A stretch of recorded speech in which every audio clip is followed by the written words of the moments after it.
Bien le bonjour à tous, vous êtes sur l'émission Panorama chez HWM TV sur Roubaix et aujourd'hui nous recevons avec grand plaisir Monsieur Norbert Belloc qui est de la compagnie des 100 têtes. Voilà, bonjour Norbert. Bonjour Christian.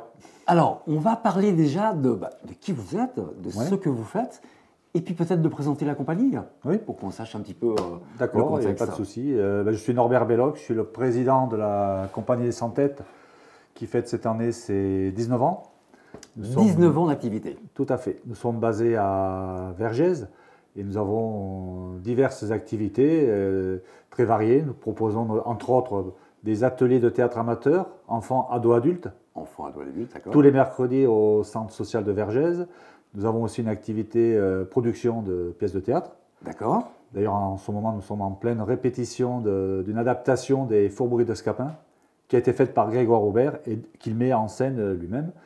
Et nous avons aussi en projet de participer au festival Off d'Avignon en juillet prochain. En juillet, d'accord. Avec justement en alternance les Fourberies de Scapin et le Tartuffe de Molière. Donc nous serons sur Avignon avec 2 pièces de Molière en alternance. D'accord, vous fonctionnez en fait comme producteur au niveau de ces... Tout à fait, c'est nous qui produisons les pièces. Oui. D'accord. Donc produire, ça veut dire payer les salaires, les régisseurs, et ainsi de suite. Et nous avons aussi, comme activité, depuis 2019, nous proposons un festival de spectacles vivants à Nage-et-Solorgue. Donc cette année, ça sera la 4e édition. Alors Nage-et-Solorgue, qu'on dise un petit peu aux personnes où ça se trouve. Nage, c'est dans l'Avonage, c'est pas très loin d'ici, c'est localisé entre Calvisson et, on va dire, et Nîmes. D'accord. Et là, vous organisez donc un festival. Tout à fait. Qui est le festival Scène de ménage. Scène de ménage. Alors, je laisse à vos auditeurs, auditrices, trouver le petit jeu de mots. Grégoire Robert est à l'origine de ce jeu de mots. Je ne sais pas s'il a déposé le copyright, mais ça se passe à Nage-et-Solorgue, je donne des indices. Ça se passe à Nage-et-Solorgue et ça se passe au mois de mai. Au mois de mai, donc c'est pour ça qu'on dit scène de mai. Nage. Voilà, tout à fait. On va présenter une petite vidéo un petit peu sur justement le festival. Et puis après, ce qui serait intéressant, c'est savoir un petit peu ce que vous proposez dans ce festival, et puis les dates, et puis en parler un peu plus en détail. On envoie la petite vidéo et on revient vers vous dans les 2 petites minutes. À tout à l'heure.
De jour en jour, jusqu'à la dernière syllabe du registre des temps.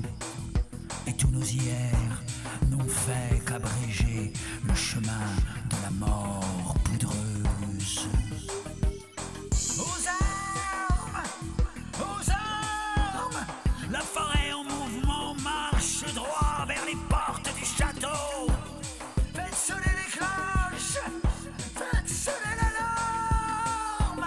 Et qu'elles aillent au diable, ces 3 folles. C'est un conte raconté par un idiot. Après quoi, il ne reste plus rien.